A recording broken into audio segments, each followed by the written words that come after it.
The deed to Crestview High School arrived in a stiff, legal-sized envelope, the kind of thick, cream-colored paper that feels important just to hold.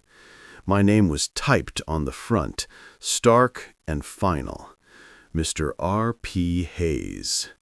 I ran a thumb, gnarled and spotted with the map of 80 years over the embossed lettering of the law firm. It felt nothing like I thought it would. There was no thunderclap, no seismic shift in my soul. It was just paper. But as I held it, the scent of lemon polish and chalk dust, a ghost from 60 years past, seemed to seep from the fibers. They say smell is the closest thing to a time machine. They're right. In that instant, I was no longer Robert Hayes, retired magnate, sitting in the sunlit silence of my study overlooking the manicured emptiness of my garden. I was Bobby Hayes, 16 years old, poor, awkward, and drowning in the too bright, too loud cacophony of room 214. The memory didn't unfold like a gentle reminiscence. It assaulted me. It was the particular pungent smell of Mr. Clarkson's classroom, a mix of his harsh drugstore cologne, the dusty heat radiating from the old iron radiators, and the faint, acrid tang of fear sweat from 30-odd teenagers. The light was the flat, gray light of a late autumn afternoon, the kind that promises an early darkness and offers no comfort. I was at the blackboard, the stub of a piece of chalk slick with panic in my fingers. The problem was a tangled knot of numbers and letters, a calculus equation that might as well have been hieroglyphics. My father had been out of work for 6 months. The night before, my mother had cried behind the thin wall of my bedroom. I'd slept maybe 3 hours. My mind was a fog bank. "Well, Hayes?" Mr. Clarkson's voice was a whetstone scraping against steel. He stood to the side, arms crossed over his chest. A tall, reedy man whose suits always seemed to hang on him like a threat. His hair was a slick, dark wave, and his eyes, behind thick-rimmed glasses, missed nothing and forgave less. "The class doesn't have all day, unless, of course, you've discovered a new mathematical principle in your silence. The principle of perpetual stupidity, perhaps." A titter rippled through the rows of desks behind me. I could feel their eyes on my back, on the cheap, threadbare fabric of my shirt. I could name every one of them now. The popular kids, the smart kids, the ones who knew how to blend in and disappear. Tommy O'Malley, who would later become a dentist. Susan Price, who would marry well and die unhappy. They were all there, a gallery of silent witnesses. My throat was a desert. I tried to form the first step of the equation, my hand moving to the board. The chalk squeaked, a sound like a dying animal. I wrote a 2, then an X, then stopped. My mind utterly, terrifyingly blank. Mr. Clarkson sighed, a long, theatrical sound of profound disappointment. He walked toward me, his leather soles clicking a final judgment on the linoleum floor. He stopped so close I could smell the coffee on his breath. "Step aside, Hayes." I shuffled to the side, my shoulders hunched, wishing I could fold into myself and vanish. He plucked the chalk from my fingers, his own movements swift and confident. In less than a minute, The elegant solution bloomed across the slate, a perfect logical flower next to the withered weed of my attempt. He turned to the class, dismissing me entirely. "You see, children, it's really quite simple, a matter of applied intelligence." Then, without even looking at me, he delivered the line that would become the cold, hard kernel at the center of my life. He said it not with shouting, but with a calm, conversational cruelty that carried to every corner of the room. "It clarifies a fundamental truth of life. Some children are meant to build a future. Others, like our Mr. Hayes here, will just watch it happen." The laughter this time wasn't a titter, it was a wave. It crashed over me, hot and shameful. Tommy O'Malley's guffaw was the loudest. I felt my face burn, a flush that started in my chest and climbed up my neck, setting my ears on fire. Something did burn deep inside me, just as the scenario said, but it wasn't just shame or anger. It was a colder thing, a certainty. It was the sound of a door slamming shut, of a verdict being passed. I was not just bad at math, I was categorically, essentially worthless, a spectator in my own life. I walked back to my desk, my legs numb. The rest of the lesson passed in a muffled roar, the sound of my own blood pounding in my ears. The final bell was a reprieve from a death sentence. I gathered my books and fled, but I couldn't outrun the words. They followed me down the hall, past the clanging lockers and the rushing students. They sat with me on the long, lonely walk home. You will just watch it happen. I let the deed fall onto my polished mahogany desk. The past receded, the phantom smells of chalk and cologne fading, replaced by the quiet scent of old books and lemonwood cleaner. I looked out the window. My success, this house, this life, it had all been built, brick by painful brick, in the shadow of that sentence. Clarkson thought he was stating a fact. He never realized he was issuing a challenge. The phone on my desk buzzed, a discreet hum. It was my assistant, Cynthia. "Mr. Hayes, the final paperwork for the Crestview acquisition is complete. The district superintendent called to personally thank you for your generous intervention. He also mentioned the alumni event is next week. They are very eager to have you speak." A slow smile touched my lips. It didn't reach my eyes. "Tell them I'll be there, Cynthia. I have a speech prepared." "Of course, sir. Will there be anything else?" "Yes," I said, my gaze drifting back to the deed. "Find out if a man named Clarkson is still alive. The teacher." There was a brief pause, the click of keys. "A Mr. William Clarkson, aged 95. He's in a assisted living facility on the east side. Apparently he's quite frail, but still sharp." "Sharp," I repeated, the word tasting of old metal. "Thank you, Cynthia." I hung up. 95. Frail. The boy I was, the one who still lived inside this old man's body, felt a jolt of vicious, primal satisfaction. The man I had become tempered it with a colder, more complex emotion. This wasn't about kicking a dying old man. This was about balance. This was about finally, after 60 decades, answering the question he had posed in that classroom. Which one of us had built a future? The fire he had lit that day had never gone out. It had forged me. It had driven me from that school, driven me to night classes, to greasy garages where I learned that machines, unlike people, operated on logic and effort.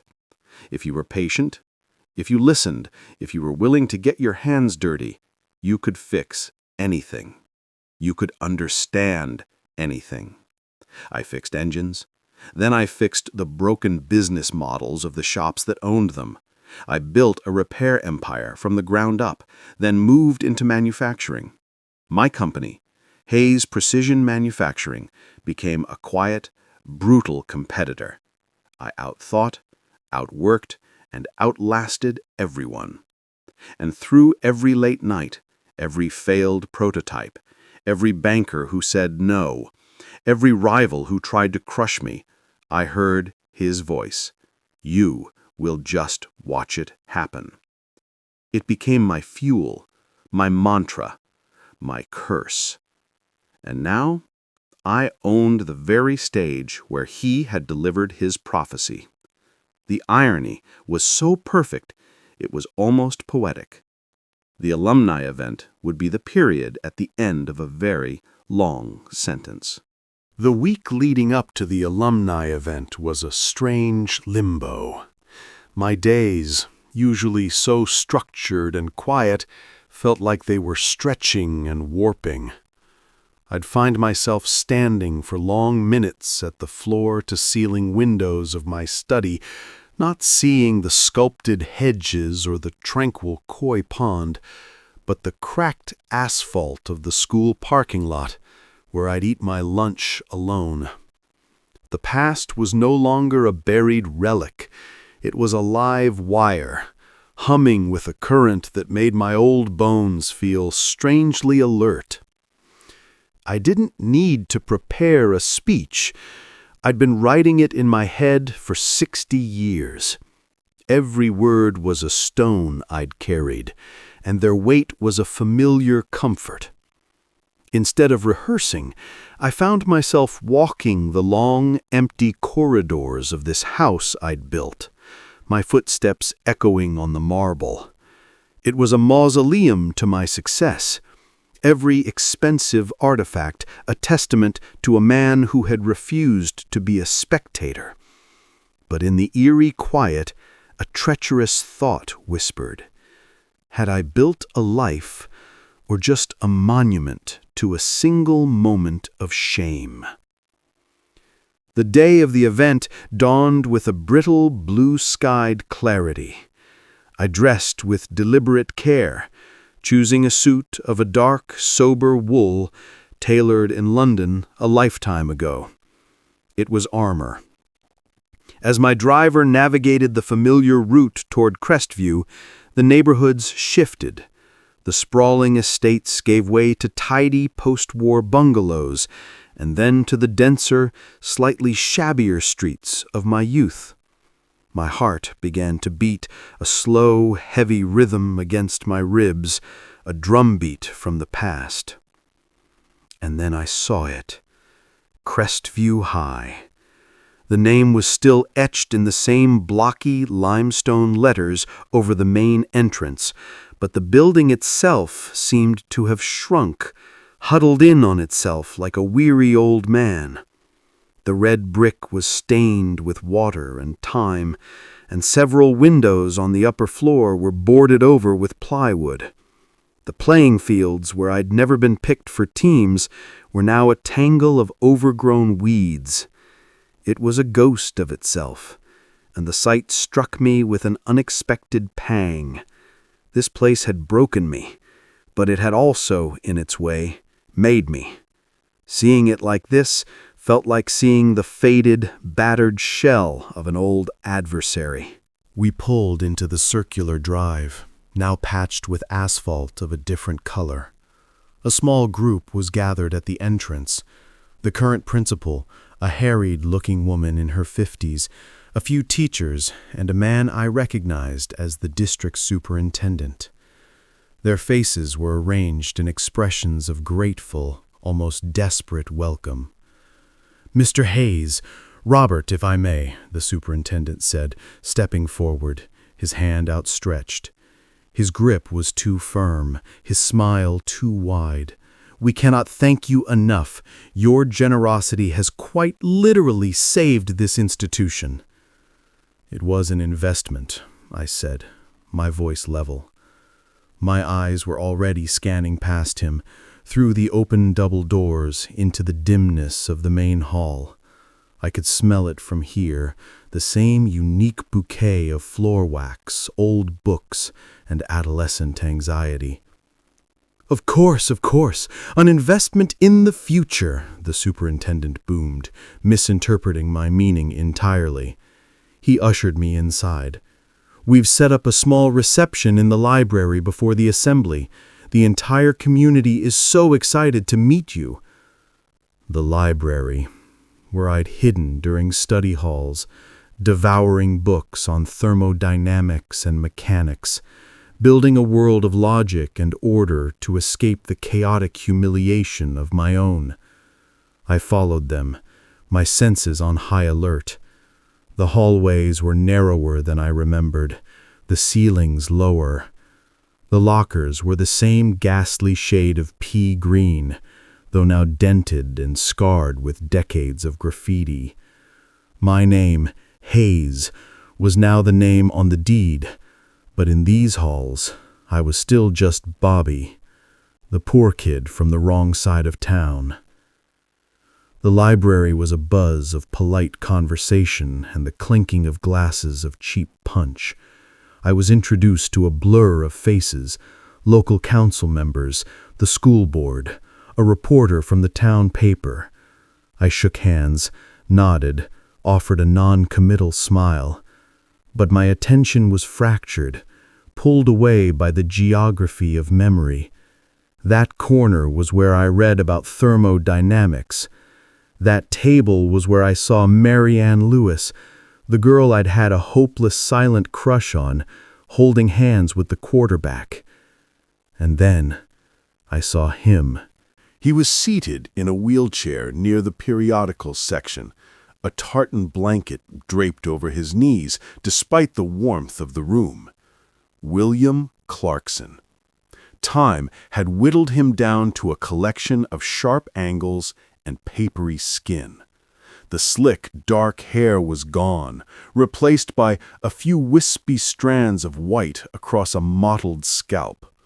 The thick-rimmed glasses were now enormous on his shrunken face, but the eyes behind them, they were the same, cold, assessing, like chips of flint. A severe-looking woman in practical clothes, a nurse, I presumed, stood behind him, her hand resting on the back of the wheelchair. Our eyes met across the crowded room. There was no shock of recognition in his gaze, no flicker of guilt or remembrance. There was only a vague, impatient curiosity, the look one might give a mildly interesting specimen. He didn't know me. The humiliation that had defined my life had been for him a Tuesday. The fire in my gut, banked for so many years, roared to life with a ferocity that stole my breath. The principal, following my gaze, leaned in. "Ah, you've spotted our most distinguished guest. That's Mr. Clarkson. He taught math here for over 40 years. A real institution. His mind is still remarkably sharp, they tell us." Sharp. They kept using that word. It was all they saw. They didn't see the weapon that sharpness could be. "I'm aware of Mr. Clarkson," I said, my voice dangerously quiet. I excused myself from the circle of admirers and began to walk toward him. The crowd seemed to part instinctively. My heart was no longer a slow drum, but a frantic hammer against my ribs. This was it, the moment I had played out in 1,000 different ways in my mind. I had imagined shouting, cold recriminations, a detailed listing of my accomplishments thrown in his face. But now, standing before him, all those scenarios seemed juvenile, beneath the man I had forced myself to become. He looked up at me, his head tilted back on his thin neck, his eyes narrowed slightly behind the thick lenses. "Mr. Clarkson," I said, my voice steady, a minor miracle. "My name is Robert Hayes. I waited. I watched his face. The name clearly meant nothing to him. There was a long, slow blink. Then a faint, polite smile touched his bloodless lips. Hayes, Hayes, he murmured, his voice a dry rustle. I had a Hayes once. A dull boy. Couldn't grasp basic calculus. What was his name? Bernard? No. Bobby, I said, the name feeling foreign and small on my tongue. Bobby! That was it, he said, a flicker of something, triumph, in his eyes. Bobby Hayes, yes. A watchman. That's what I told him he'd be. Just a spectator. He gave a dry, rattling chuckle, as if recalling a mildly amusing anecdote. I wonder if he ever proved me right. The air left my lungs. He had not only remembered the incident, he remembered his own cruel prophecy with what seemed fondness. There was no remorse, not a shred. The wound he had inflicted was, for him, a point of pedagogical pride. The nurse shifted uncomfortably, her eyes darting between us. I felt a coldness settle over me, a glacial calm that smothered the fire of my anger. This wasn't a villain to be vanquished. He was just a sad old man preserved in his own venom. My revenge would not be in his humiliation, because he was incapable of understanding why he should be humiliated. My revenge was in the simple, unassailable fact of my existence, here, now, as his benefactor. I suppose we'll never know, I said, my tone flat and final. I turned away before he could speak again. I walked toward the principal, who was beaming at me. It's time for the assembly, Mr. Hayes. The students and alumni are all waiting in the auditorium. The auditorium, of course. The very heart of the beast. As I was led out of the library, I caught one last glimpse of Clarkson. His nurse was bending down, saying something to him, but he was staring straight ahead, a faint, confused frown on his face. The past had just introduced itself to him, and he had failed to recognize it. The walk to the auditorium felt like a dream sequence. We moved through the halls, now lined with current students, their young faces a blur of curiosity and indifference. They saw an old man in an expensive suit. They didn't see the ghost walking beside him. We reached the heavy double doors of the auditorium. From within, I could hear the muffled, oceanic sound of a crowded room. The principal pushed the doors open, and the sound swelled. The lights were bright on the stage, but I could feel the mass of hundreds of people in the darkened seats. I could smell the same dust on the same velvet curtains. And then I saw it, fixed to the proscenium arch above the stage, gleaming under the spotlights. A new, polished bronze plaque. The Robert P. Hayes Auditorium. My name, in the place where his words had tried to erase me. The principal was guiding me toward the steps to the stage. My knees felt weak, the old injury in my hip sending a sharp twinge down my leg. But I climbed. One step, then another. I walked to the center of the stage, to the solitary microphone standing like a sentinel. The spotlight was hot on my face, blinding me to the audience. But I didn't need to see them. I knew he was down there, somewhere in the dark, being wheeled in to watch. I adjusted the microphone. The squeal of feedback cut through the air, a sound as ancient as this very room. I took a deep breath. The speech I had carried for 60 years was ready. It was time to let it go. The silence in the auditorium was absolute. It was a heavy, waiting silence, thick with anticipation and the faint, rustling breath of a crowd holding still. I could feel the weight of every eye upon me, a physical pressure. The spotlight turned the world beyond the stage into a formless, black void. But in my mind's eye, I could see every detail of that void.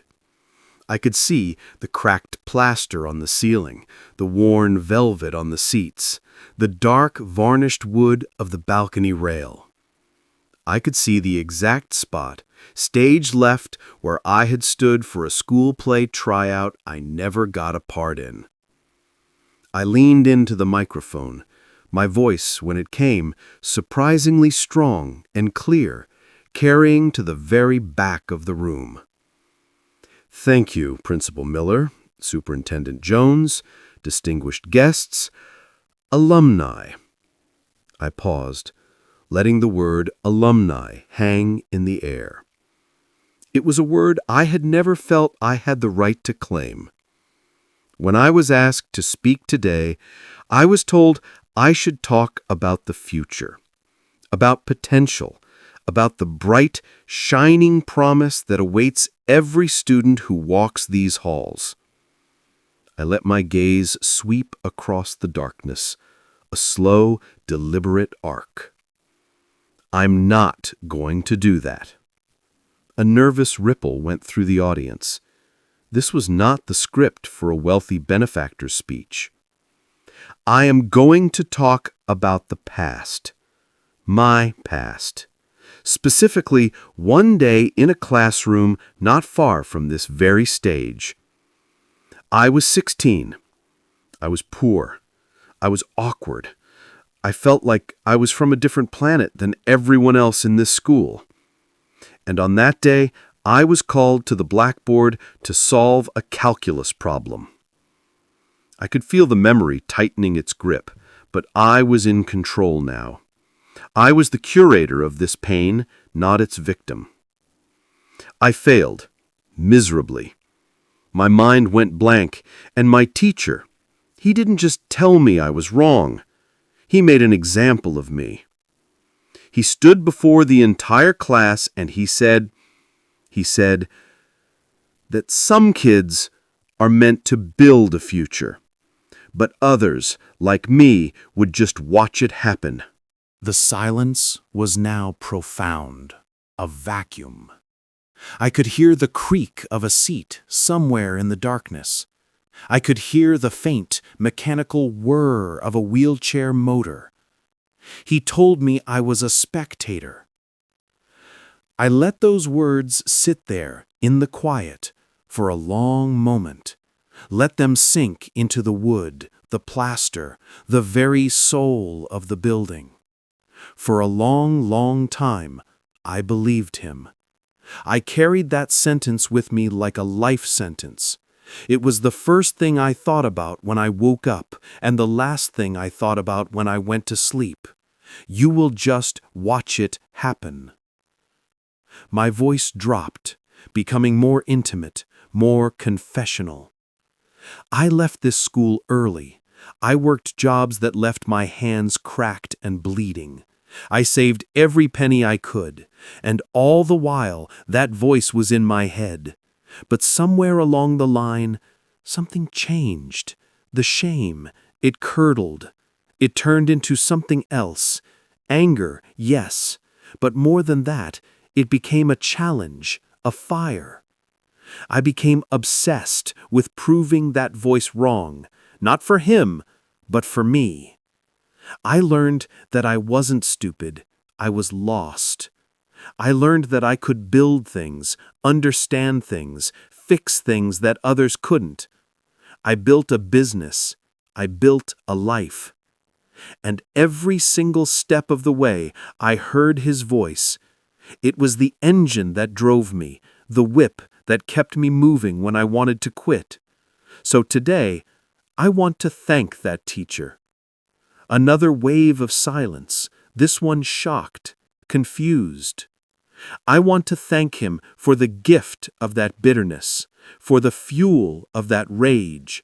I want to thank him for lighting a fire in me that burned for 60 years, a fire that forged the man who stands before you today.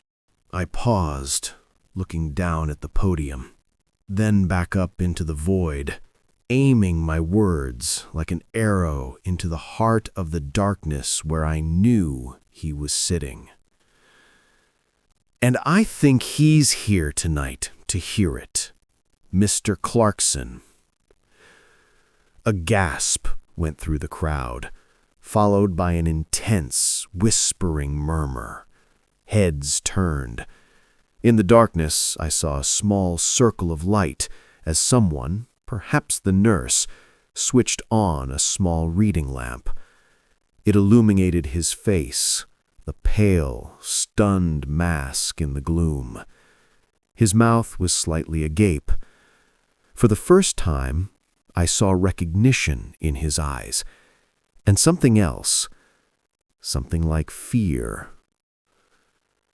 The world is a strange and funny place, Mr. Clarkson, I said, my voice softening, though it lost none of its edge. You told me I would never build anything. You told me I would only watch. And you were right, in a way. I've been watching. I watched this school, the place you loved, struggle and decay. I watched it teeter on the brink of collapse, and I decided to watch no longer. I reached out and gently touched the cold metal stem of the microphone. You see, I didn't just donate to this school. I bought it. Every brick, every blackboard, every single memory held within these walls. My name is on the deed. My name is on the plaque above this stage. The future of this place, the future you dedicated your life to, now rests in the hands of the boy you told would never matter. The auditorium was so quiet, I could hear my own heartbeat. There was no applause. There was only the stunning, absolute silence of a verdict being delivered. Mr. Clarkson's head, which had been raised, slowly bowed. It was not a nod of acknowledgement or respect. It was a surrender. The weight of 60 years, the karma of a lifetime of casual cruelty had finally landed on his frail shoulders. He didn't look up again. I hadn't shouted. I hadn't called him names. I had simply stated the new, irrevocable truth of the world he now lived in. A world I had built. This school will not be closing, I continued, my voice shifting, becoming the voice of the businessman, the owner. The moment of personal reckoning was over. The future was beginning. It will be renovated. It will be restored. It will become a place that doesn't just measure intelligence by the ability to solve a calculus problem, but one that values grit, resilience, and the sheer bloody-minded will to prove someone wrong. I finally looked away from him, back to the faceless crowd. Because sometimes the people who try to keep you small, they give you the very reason to grow tall enough to block out their sun. I nodded. Thank you. And I stepped away from the microphone. The applause, when it came, was not immediate. It started as a single tentative clap from somewhere in the back, then another, And then it erupted, a thunderous, roaring wave that seemed to shake the very foundations of the old building. It was not just applause, it was a release. It was catharsis. For me, for every kid who had ever been told they weren't enough, for this entire community that had watched their school be saved by the most unlikely of saviors.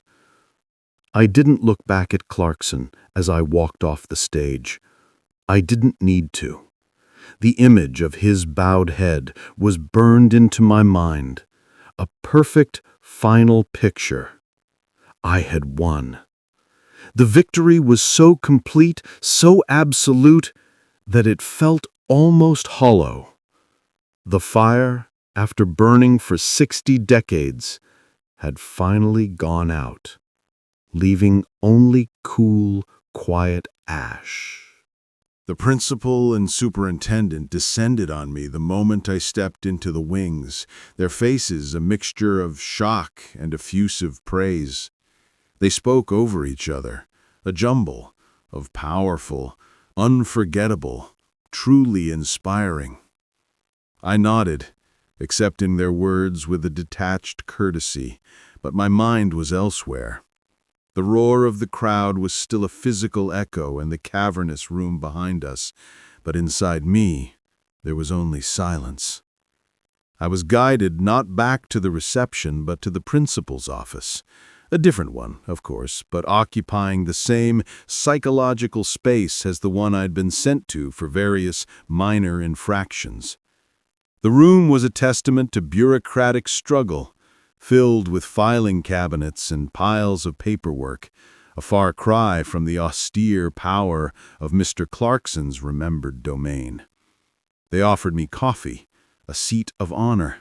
They spoke of plans, of blueprints, of a new committee that would bear my name.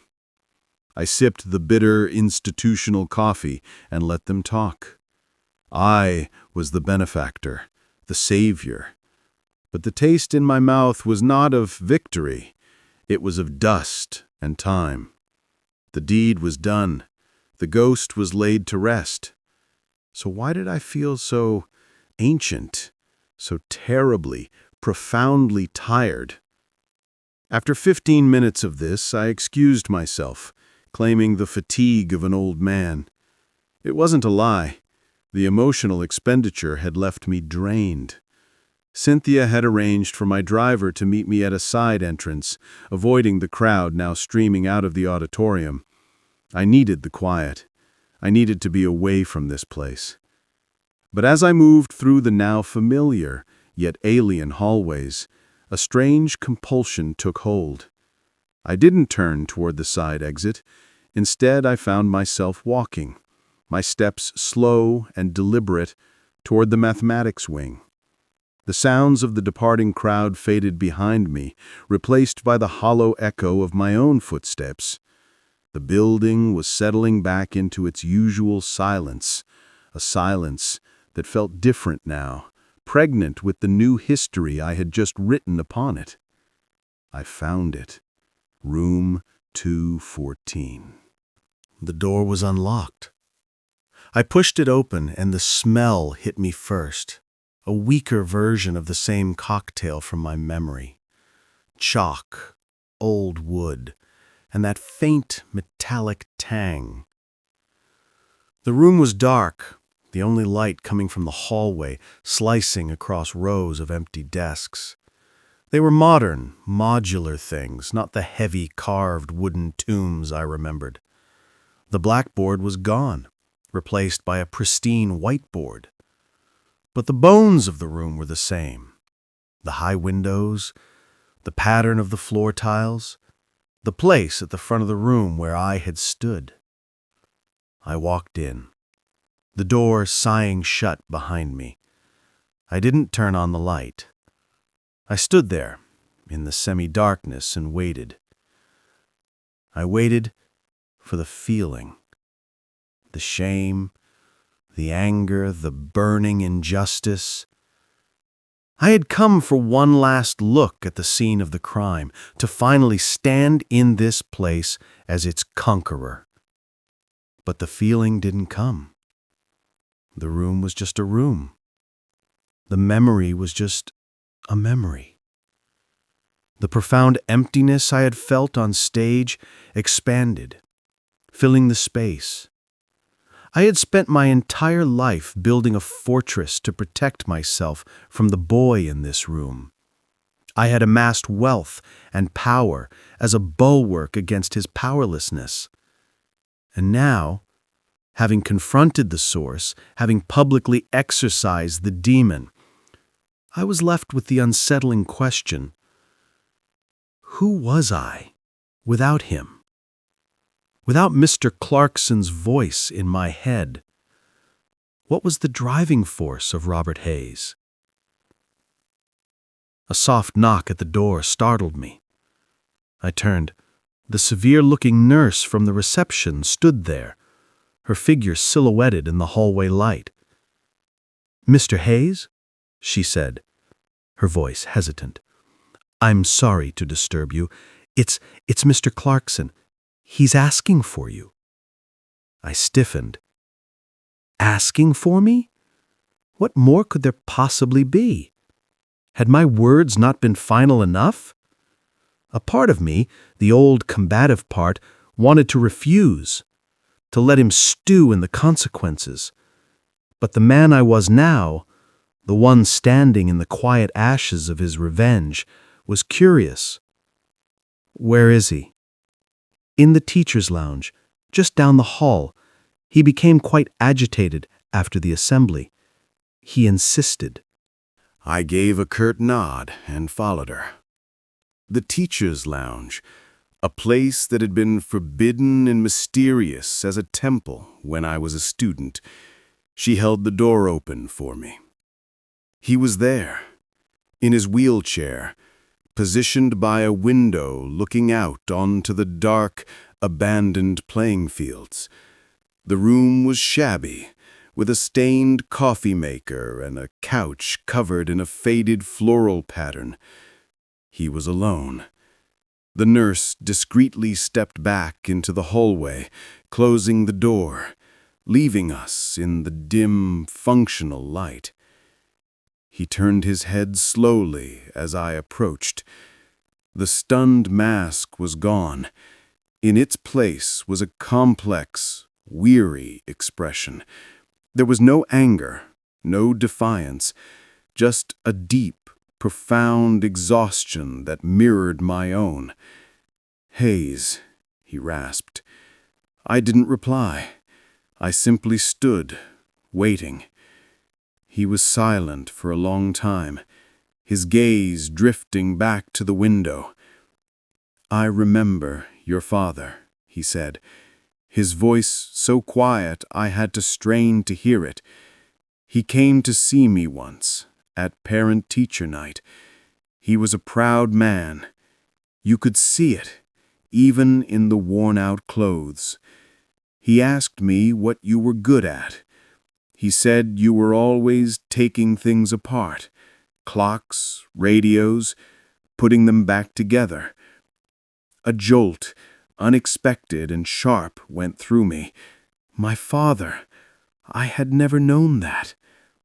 "I told him," Clarkson continued, his words coming slowly as if each one cost him effort, "that tinkering was a hobby for watchmakers, that a real future required a disciplined mind.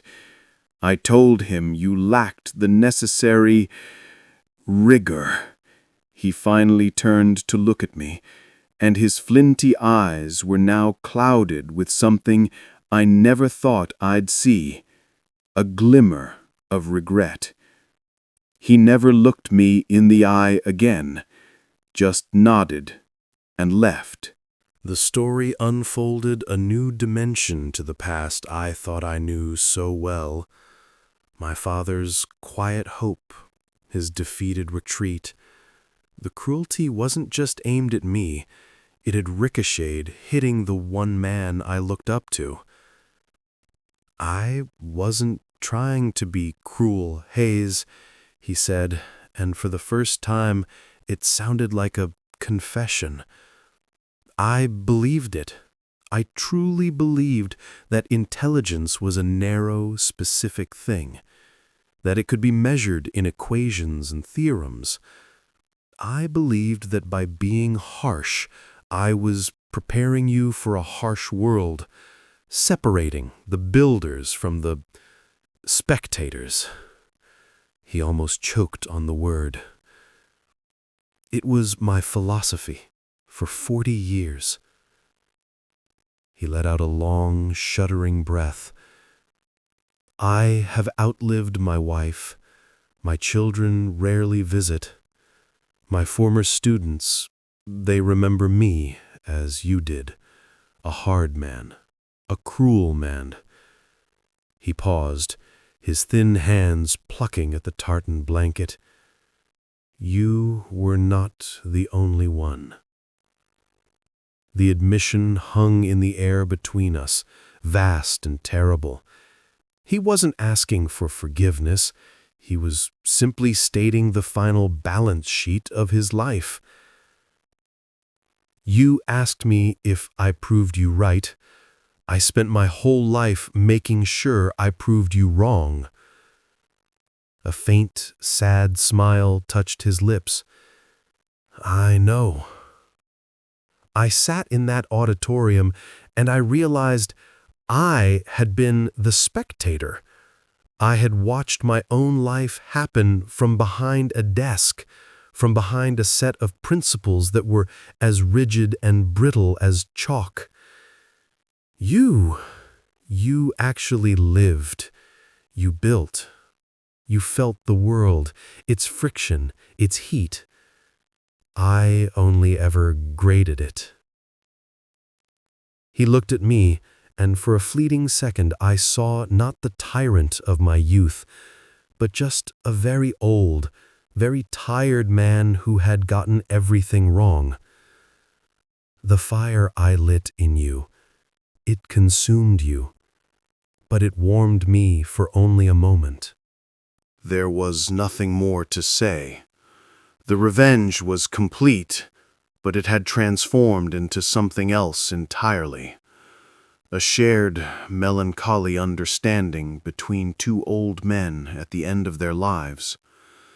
The victory was mine, but it tasted of his defeat, and both were equally bitter. I turned and left him there, staring out at the darkness. The nurse nodded at me as I passed. I walked out of the school, into the cool night air, and did not look back. The following months were a whirlwind of activity, but I was a distant conductor, orchestrating from the remove of my study. Architects' renderings, budgets, curriculum proposals, they all flowed across my desk. Crestview was being reborn. The boarded windows were replaced, the roof repaired, the labs filled with new equipment. But my primary instruction, the one I insisted upon, was for the plaque. It was to be placed not in the auditorium, whose naming rights I had technically purchased, but in the main foyer, where every student would see it each morning when they arrived. It was cast in bronze, simple and elegant. Dedicated to those who were told they weren't enough. May this be the place you prove them wrong. Robert P. Hayes. I received a letter about 2 months after the event. The handwriting was spidery and frail, the ink a faded blue. It was from William Clarkson. Cynthia placed it on my desk with her usual efficiency, but her demeanor was uncharacteristically solemn. With a strange sense of inevitability, I opened it.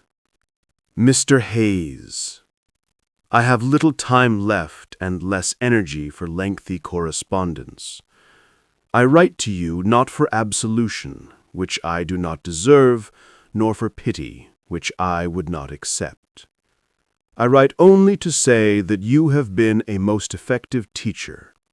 Your lesson was late in coming, but it was, I see now, the most important one of my life. You taught me the cost of a philosophy built on sand.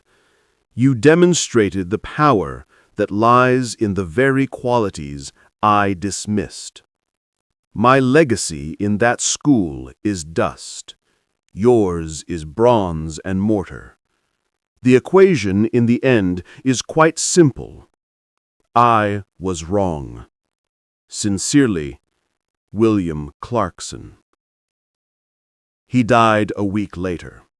I did not attend the funeral. There was no more to be said.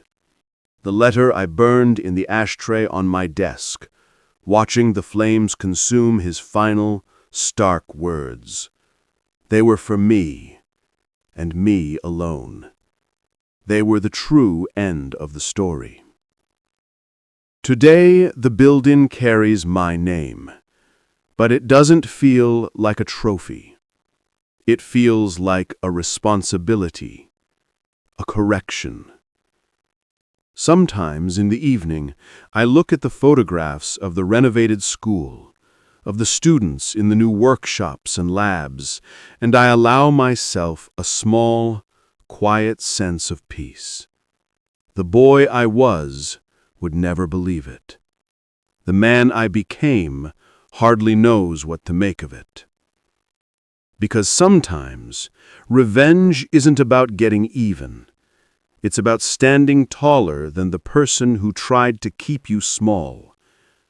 And sometimes, if you stand tall enough, you can finally see past the anger and build something that truly matters in the space where it once burned. What's the most unexpected plot twist you've ever experienced in your own life? The moment where the villain of your story turned out to be human, or the victory you craved turned to ash in your mouth, revealing a truer purpose underneath.